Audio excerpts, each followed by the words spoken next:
Sindoor gave us a good glimpse of what future warfare would be like.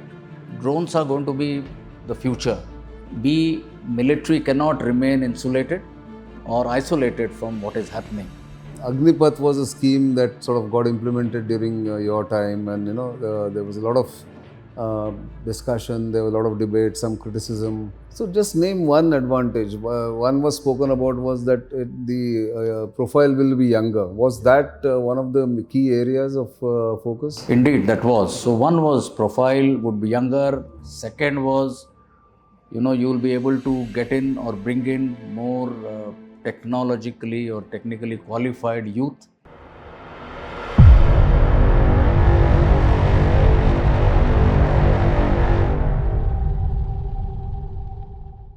Hello and welcome to BharatShakti. I am Nitin Gokhale. In our occasional series BharatShakti Dialogues, today we are privileged to have former Army Chief General Manoj Pande, who demitted office exactly about a year plus ago in 2024, but also saw many changes in the Army's technology absorption, interaction with other ministries during his tenure. And now somebody who's a little more relaxed to spend some more time. So here he is with us in our studios. And with me are my colleagues as usual to grill him, ask him questions. But let me start by welcoming you, General Pande. Thank you, Nitin. And start with the most obvious and the flavor of the season question about Operation Sindoor. Has been over for about now 5 months, more or less.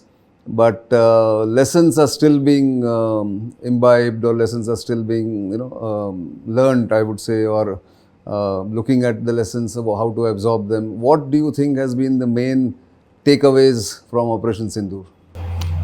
Right. So, Nitin, I think there are lessons one could learn at the strategic, operational, at the tactical level. But I'll focus on 4 or 5 key issues, which I feel as we move forward are extremely important. So I think Sindoor gave us a good glimpse of what future warfare would be like, and that would have a direct bearing on our capability development plans. So you saw extensive use of drones, counter drone systems. You saw beyond visual range weapon systems. So in a sense, non-contact, non-kinetic warfare. From here, I think we could glean as to what are capability development requirements for all the 3 forces would be for the future. So that was one. Second was, of course, the way our indigenous weapon systems, they delivered. So it just sort of endorsed or validated the requirement for us to have our own indigenous defense production capability. Third was different new domains of warfare. Cyber, you had electronic warfare, counter UAS systems, the way I mentioned. Also the information operations, the narrative, the perception. So that, in my view, no longer remains at the fringes, but I think it is going to be central to our war planning in the future. So I think these 3-4 key lessons is what, and if you look at slightly higher level, the conversions of the political aim, the military having understood the political aims, and then translating this into achievable results. So I think that was a very significant thing. In a sense, whatever reforms, defense reforms have happened during the last maybe 10 years, it was in a manner validation of and set us on a correct trajectory for these reforms, transformation to continue in the future. That's right. I think that's where I think most people are concentrating on that. Having drawn these lessons, how do you now further improve and tweak the system?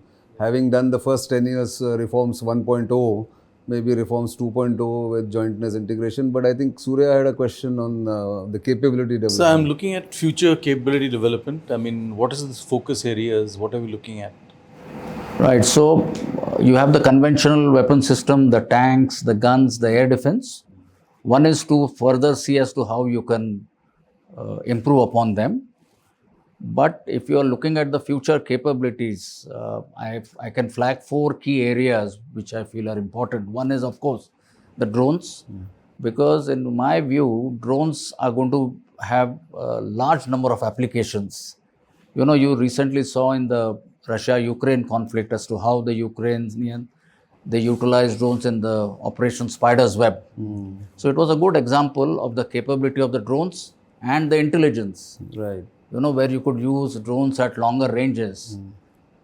I have also heard there's a new thing wherein drones can be used and they can get charged by just hooking on to high tension cables. You go there, you just clip it there, and these are autonomous drones, and they get sort of charged. And I mean, that gives you tremendous capability in terms of endurance, how long they'll operate.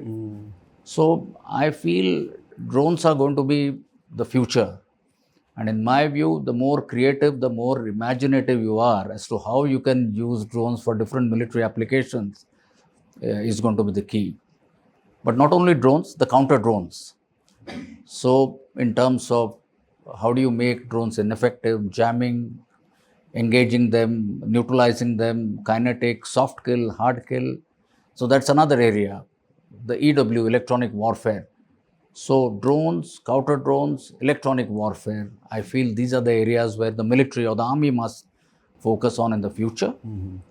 Another area which I feel has got potential and we need to pay close attention to is the autonomous systems, autonomous ground system, so that you have a vehicle or any means wherein, unmanned, you go up to the border, it is able to carry out surveillance, reconnaissance, pick up targets, engage it. So there is no human intervention. So today you might think this to be a sort of utopian or something which you may not require. Imaginary thing. Yes, but I feel just like unarmed underwater systems, Right. unarmed ground systems is another area which I feel we need to focus on. And all this in the backdrop of AI, machine learning, Internet of Things. So I think a combination of all this will define as to what our future focus must be. Right. I think you had a follow-up question on this. This is the follow-up question. Yes. So the drone warfare is it's leading the modern warfare. Yes. I wanted to know where do the conventional weapon systems stand today in terms of relevance, Yes. or what is its deterrence value, or are we looking at a complementary balance or a gradual transition away from legacy platforms? But before answering this question, I just want to know, because this drone system during your tenure, Yes. it took shape. So what is the journey all through, and where do we stand in terms of drone technology? Right. Where India stands? Indigenous. And during the Sindoor, we also use that Yes. anti-drone system Saksham. During your tenure, it Yes. was developed and it was deployed. AI deployment was, in fact, picked up for the first time. In fact, the DG Electronics said this just a few days back, Yes. that during the Operation Sindoor, they have deployed AI systems in a major way. So what is your take on that? Right. So the first issue you raise, I feel, is extremely relevant. There seems to be an impression that future wars are only going to be fought by drones. It is as if, you're going to be firing only from beyond visual range, Right. from distances, and there's going to be no sort of contact warfare, so to speak, in a manner suggesting that tanks or artillery guns or the infantry, for that matter, is going to be less relevant. Now, in my view, I think that's not a correct assessment.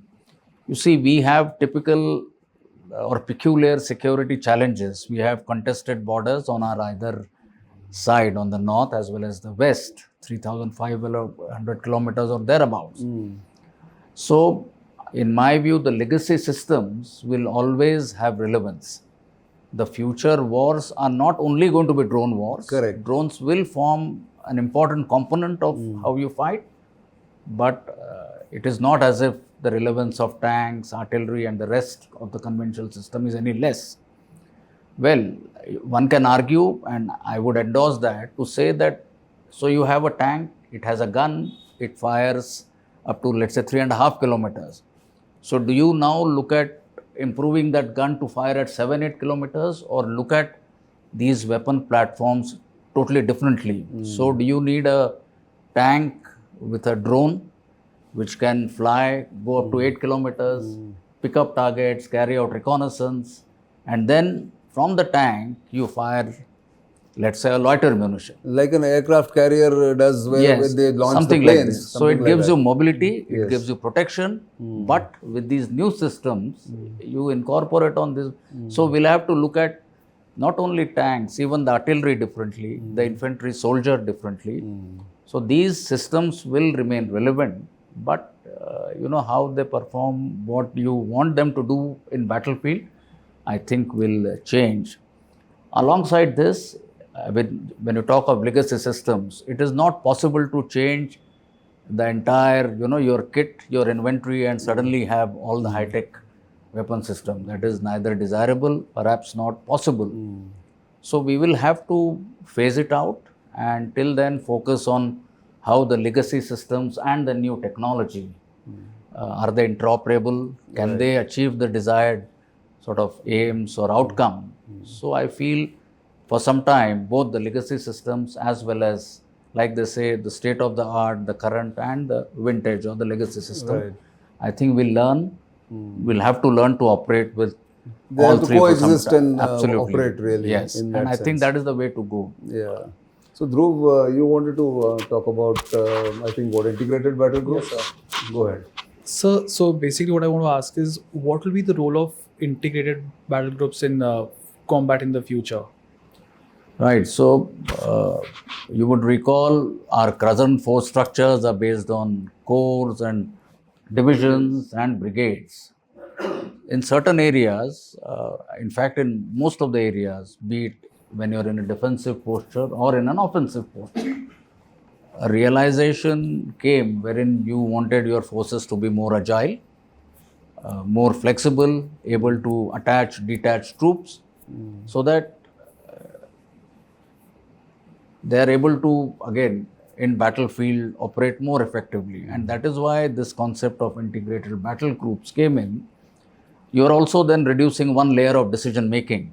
So you have these smaller forces which can mobilize quickly, mobilize faster, and then both in the mountains, in the plain sector, are able to deploy quickly and with the desired capabilities that you have. So that was why we thought of integrated battle group. But this will be at what level? Formation heads will be brigadiers, major generals. How is that thought process? So this will be largely a brigade. So it will be something between all arms brigade kind of yes, a thing? a division and a brigade. Okay. So that is what it will be, a tailor-made organization, right?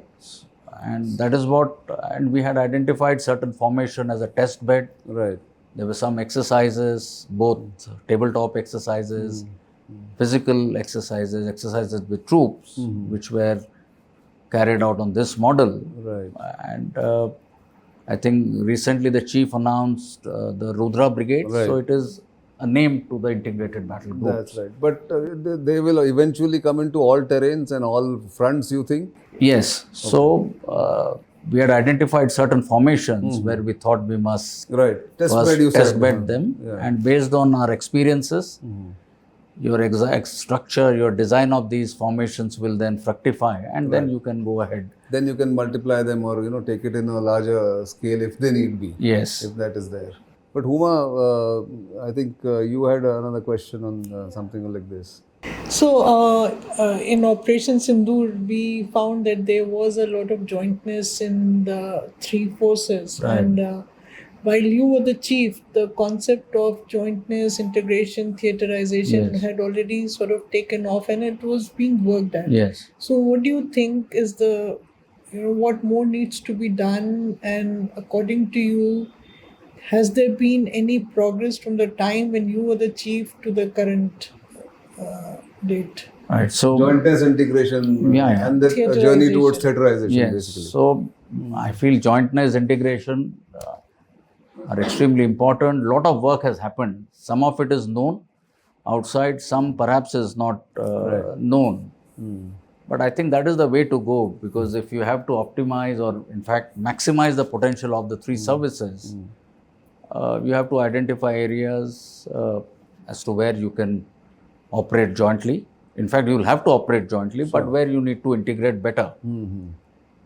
Only couple of issues I must flag here. So there was this debate whether you must have a joint services culture. Right? Now I am of the view that each service has its own organizational culture based on its peculiar requirements. And as you would know, organization culture in any sort of organization, be it corporate, entity, etc., is the strength. So I feel that we need to retain each service culture or important aspects of it and identify those areas where you need to have a joint sort of organizational culture come up. That is one. Second, whatever areas we decide to focus on for achieving better jointness, integration, we must lay down a roadmap, which I'm not suggesting as if it is not happening, but a complete roadmap for the three services with defined timelines, defined responsibilities, so each one knows as to by when I have to achieve what. Third, I think it has to be a participative and collaborative effort, because such things I feel will succeed if everybody, all stakeholders, right down to a soldier, airman, sailor is part of this entire process, which again is happening. But these couple of issues I feel are key. So when you say each service has a culture or ethos or its upbringing, the training peculiarities are different. The employment of force is different. So how do you retain that in a joint environment? I mean, do they get subsumed or they still retain it and yet work together? That working together is what is important, rather than looking at whether they know each other's strengths and weaknesses. Yes. So you don't have to blindly, try to achieve jointness in everything you do, especially the intangible part. Right. Integration is fully understood because that relates to your functional aspects like logistics, communication, intelligence, and the rest of it. Jointness is more to do with the spirit, right, and in turn culture. So that is where I think we can achieve it well if you retain each service culture, each services culture, and in certain areas, yet try and move forward, move together joint, so that we train together, we understand each one better. So this is what I think our approach should be. So cross postings is one of the things, attachments, cross postings. Yes, cross postings is one. Doing training together at the level of junior command, higher command, middle level officers is another. Cross posting is a good example. Right? And joint planning maybe ultimately will be required. Yes, so joint planning, joint communication. So that I feel will go into the integration part of it. But all this, I think, is critical. So, I think this journey has been continuing. So, I think Ravi had another question on that. I just want to know about one thing. What you explained just now, do you see any timeline? During Operation Sindoor, we have witnessed that how jointness worked, and can't we pace it up? Can't we achieve it in a certain timeline? One timeline. And secondly, how do you does Agniveer scheme fits into that will? How you will, trained Agniveers for this jointness, integration, everything? No, I would say Agniveer and jointness are two different. We can discuss Agniveer. Let's talk about later. So first, let's see whether do you see any any visibility on timelines? Any idea about when theatre commands will come in? That's what I think is your question, right? So one is jointness, one is integration. We have identified which areas you need to integrate, and that I feel is progressing well. Now, question about theaterization. I think this is one issue which has been under discussion. for last close to 10 years or longer. More actively since the CDS Was announced in 2020. because CDS is one of his mandates was to work towards achieving theaterization. So a lot of discussions have happened. And in my view, the necessity of it is clearly understood. Now, what form, in what manner, in what time frame, in what stages is something. The so- current people will have to do it. Yes, and- so there also some discussion had already taken place. I get a feeling that post Op Sindoor, there is this view in people's mind that we need to, I mean, do you need theaterization? Do you need theatre commands based on lessons of what you observe? Now, my view is it is not as if future wars are going to be the way Op Sindoor unfolded. It was just 4 days. 4 It days, can be 88 longer. hours. Then what happens? Yes, and you have live example. You see Russia, Ukraine. Yes. It's still continuing. Op Sindoor was something which happens against one of our adversaries. Right. Right. So, operations or future conflict, war against the second adversary, will they follow this model? Is a question mark. Right. So, my view is while it is wise to incorporate lessons from Sindoor into what you so far worked out towards theaterization, but I don't think it needs a complete review. And we'll So do this journey can continue. Yes. With some tweaks if necessary. tweaks, yes, and only some, but not as if the assumption that future wars will be like Sindoor, I think will be a flawed one. That will be like a last war which can't be applied in the future wars. Yes. That is what your principles Yes. have been. That you cannot plan for the previous wars. Future wars would be different Yes. from what happened in Operation Yes, Sindoor. yes. And probably theaterization is the need of the hour for that. Yeah, and whatever you picked up, Right. lessons from Sindoor, you must incorporate them. But whether you need to revisit Ah. this idea of theaterization, I don't think so. No, don't. That's very good to know because that actually because you were part of those discussions, you are more or less agreed on theaterization and creation of theatre commands. So we'll come back to that. We'll take a short break and then when we come back, talk about Agniveer, maybe rocket forces, IW, narrative war. But don't go away. We are in this fascinating conversation with former Army Chief General Manoj Pande.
Welcome back. We are in the program Defense Dialogues, and with us is General Manoj Pande. So we were talking about, the capability development we have talked about, what is the future requirement. There was also this talk about a rocket force formation in the Indian Army. And I think the Pakistanis have gone ahead and declared, their Prime Minister said something on their Independence Day. First, what is the need for a rocket force, and how does this get sort of formed, or what is the why is the requirement of a rocket force? So in the recent conflicts and the ones that are ongoing, we have seen the utilization of long-range missiles, long-range artillery to very good effect. Right. It not only gives you longer ranges, they are more accurate. I would also suggest that it is more economical to have these long-range artillery or long-range missiles to have the same kind of effect. So I think, especially on our northern borders, currently with the missiles that we have in our inventory, you can engage targets up to, let's say, 400, 450 kilometers. But beyond that range, while there are targets which are existing, which you would want to target as part of your conventional operations and with conventional weapon systems, but we do not have any means to do it. So hence, to achieve ranges beyond what we currently have, till a strategic depth, is, I think, where the requirement of the conventional rocket forces or missiles forces world over armies have this. We already have experience in operating missiles. Correct. Right? So that will hold us in good stead in terms of when we acquire this capability. So I don't think in terms of technology, it requires a major effort. It will perhaps require only tweaking of our existing technologies to meet our specific requirements of a conventional missile force. So I think rest as to what is the command control arrangements, as to who would they be under, will it be held centrally or given to the regional commands or theatre command, is something, there are different options, one can be discussed. Right. But I think the need to have a conventional missile force comprising long-range rockets, I think is very much there. So we have, discussed capability development, future warfare, necessity, whatever is required.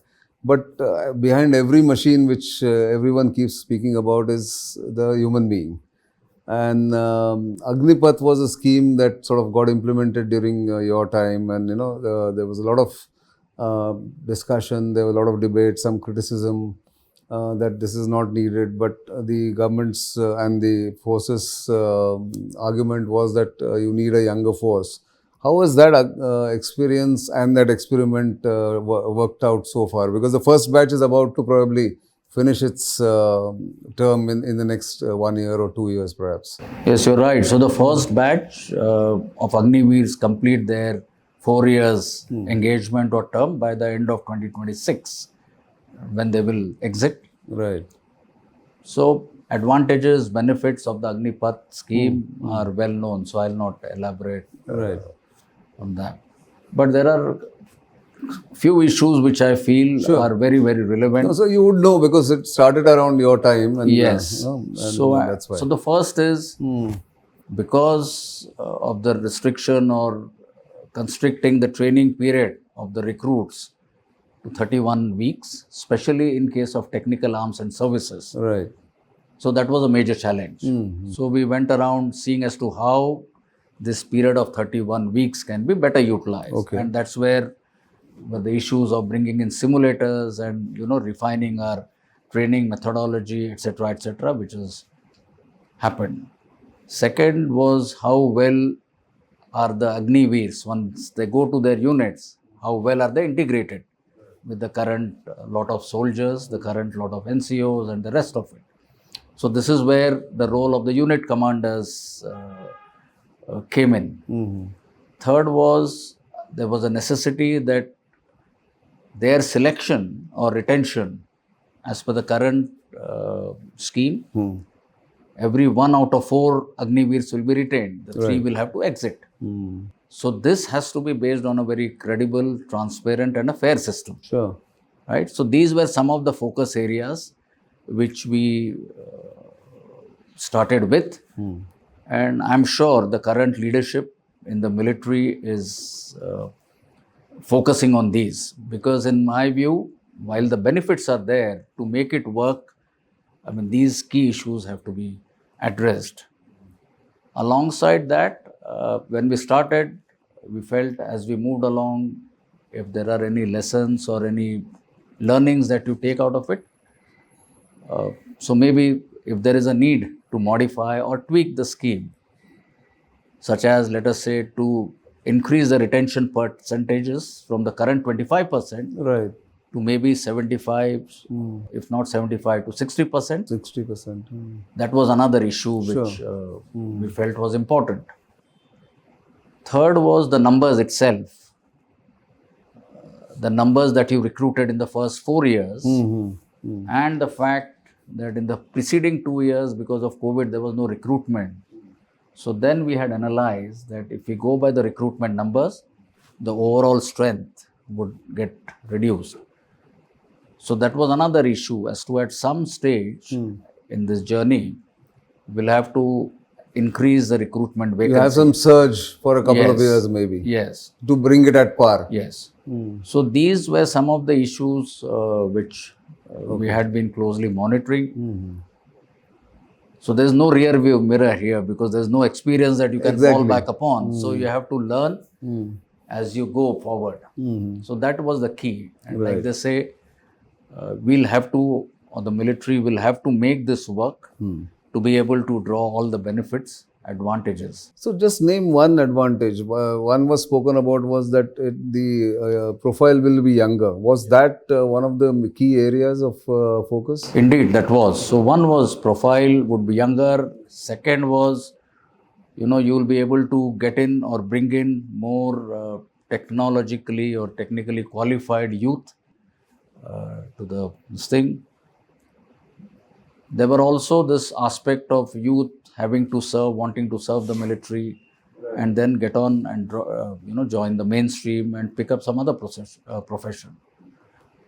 So that was another issue. So a mix of all this, the benefits is what led to us adopting this new reform or a transformative reform for HR, human resource management, perhaps the most significant ever since independence. So come end of 2026, when the first batch sort of moves out or passes out. So that will be a good point to perhaps take stock, carry out a review and see as to what other changes you need to bring about. Sure. Recruitment increased or not? Sorry? Recruitment Yes. was increased or not? No, it was not increased. No, that's what you're saying, that, Needs to be it increased. needs to be increased. That's what you Yes. said. But why it is not taken? Because my question is that. No, I think all these proposals or recommendations from the services have gone to the government. They're under consideration, and in due course of time, I think They will look at it. But in amongst all this, I mean, technology absorption, modern weapons, modern warfighting concepts, doctrines.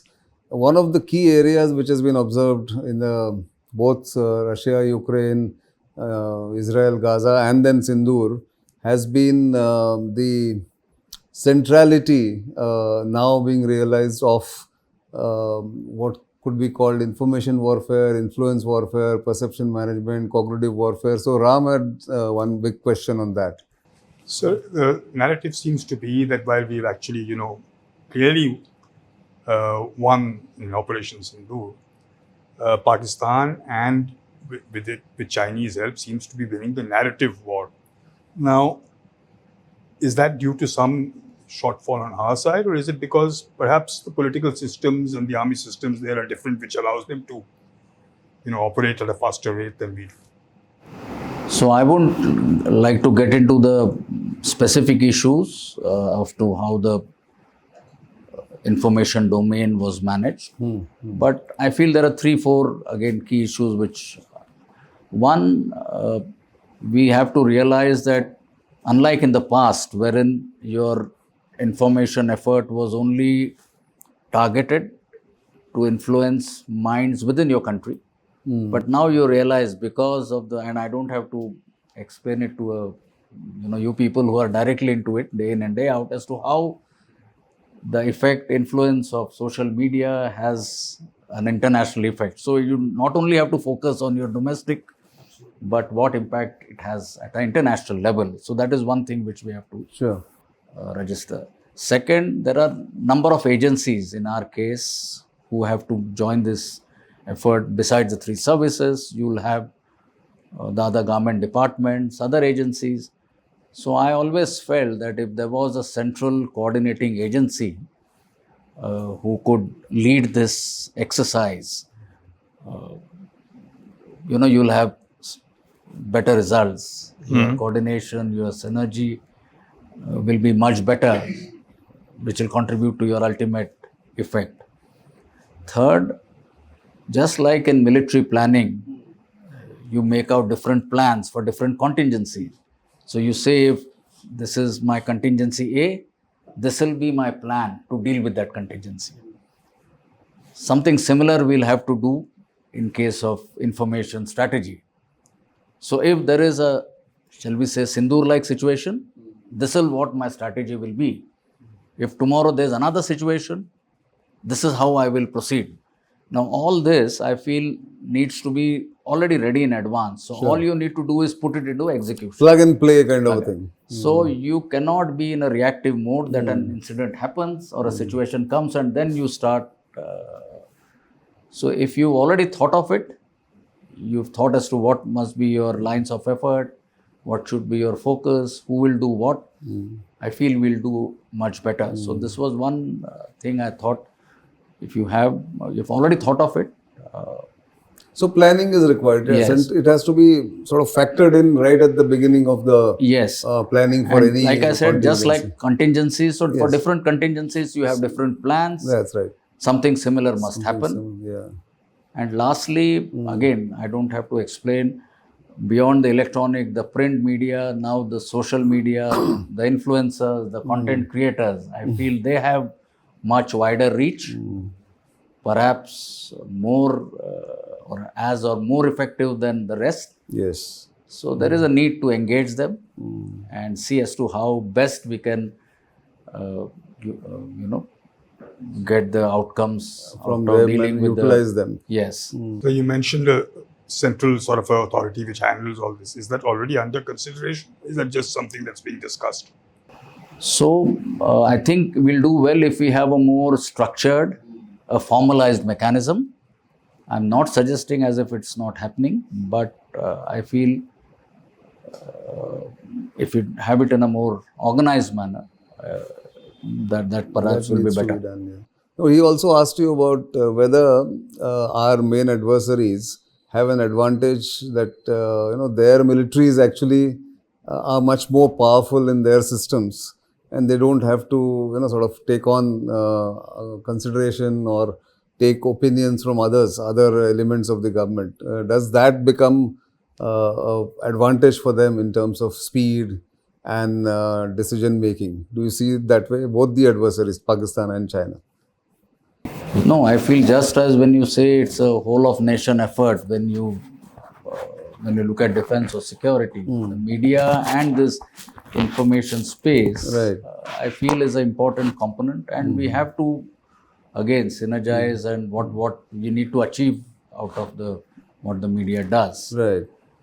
So whether the military has control or that I really do not think Matters really. matters much. In fact, you can argue both ways. If Yes. it is, so but you need to have a strategy. Strategy, of You course. need to be proactive. Correct. You cannot be in a reactive mode. Yeah. So that is what my larger Preemption. No, that point that is I was making. well taken. And I think during your time, and I want you to elaborate that a little bit. We have spoken during, when you were in office, we had spoken about this, your effort to reach out to other parts of the government, other ministries, other segments, which also brings in the whole of government approach, railways, telecommunication. I think you did all that. So just elaborate on that kind of a thing. What is your thought process? So I always believe that the services, the army, we are part of, we need to realize, recognize, accept that you are part of the larger defense ecosystem and part of a larger security ecosystem in our country. Military cannot remain insulated or isolated from what is happening. We need to reach out proactively, engage with other ministries, other government departments, other agencies, be it the intelligence agencies, be it the ministries dealing with roads, the communication and technology, the science and technology, be it the Gati Shakti, PM Gati Shakti. So if you do all this, you realize that your outcomes will be much better. But if you continue to do your own thing, because there are a whole lot of other ministries who are again working, and you realize that if you join them, collaborate, cooperate with them, there are a number of places you will optimize your resources and achieve better outcome.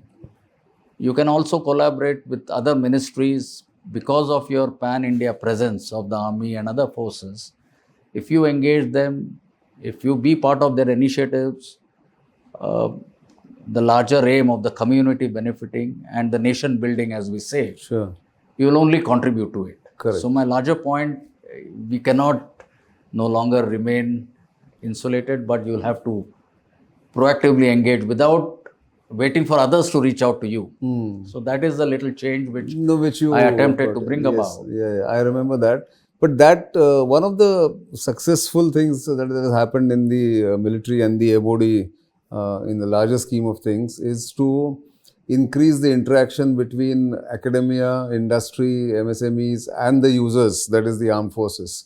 So that gives an impetus to Atmanirbharta. In fact, BharatShakti started with that intention. Our tagline is self-reliance and defense, and that will come in only when everybody works together. How has that experience been?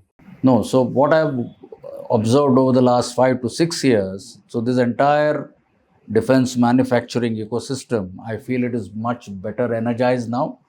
There is a lot of positivity, a lot of traction. The industry, be it the large industry, be it the small, MSMEs or the startups, they find a lot of potential, opportunities, not only to meet defense requirements, but also to sort of for reasons of export. So I think this is moving well. My observation has been, while the services and the industry are now understanding each other much better, there is no inhibition, there is no cynicism.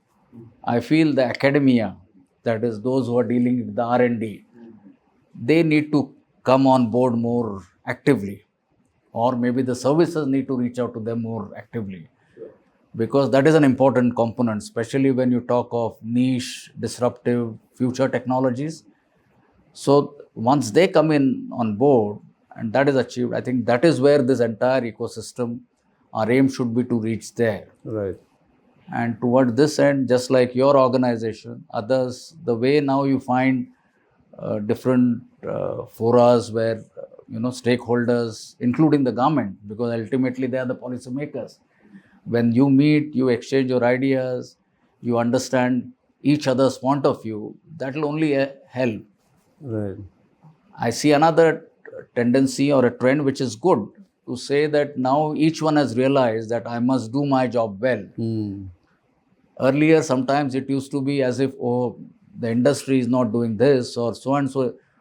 But I always felt that if you focus on what you are doing and what you must do, And do it you well. do it well, I think that is the way forward, and that will contribute to the overall That's cause. heartening to know in that. I'll give a last word to Ramanand and then close here. Sir, you mentioned that the army needs to interact more with government agencies and other places. But if I could just take a small example, I worked with the OTA in Chennai. Right. Nobody in Chennai even knew what the OTA was all about. And there's a lot of interest. Yes. So don't you think there is a time for now for the army to sort of reach out, not just to other stakeholders, but also to people in general, saying this is what we do, this is what we're all about. Yes. Perhaps get out of that slightly barracks mentality and No, I couldn't agree with you more, and that's what I refer to, not only the other stakeholders, the government agencies, but also the community. Very, very important. the local community, be it in the hinterland, as in peace stations, what we refer to, more importantly in the forward areas. Yeah, in the, Right? Because by virtue of our pan-India footprint, if you can contribute to the betterment of the society and the community, why not? Without compromising or on your primary task of training for operations, war, etc., etc. And it is doable. correct. And I find a very distinct shift in the approach.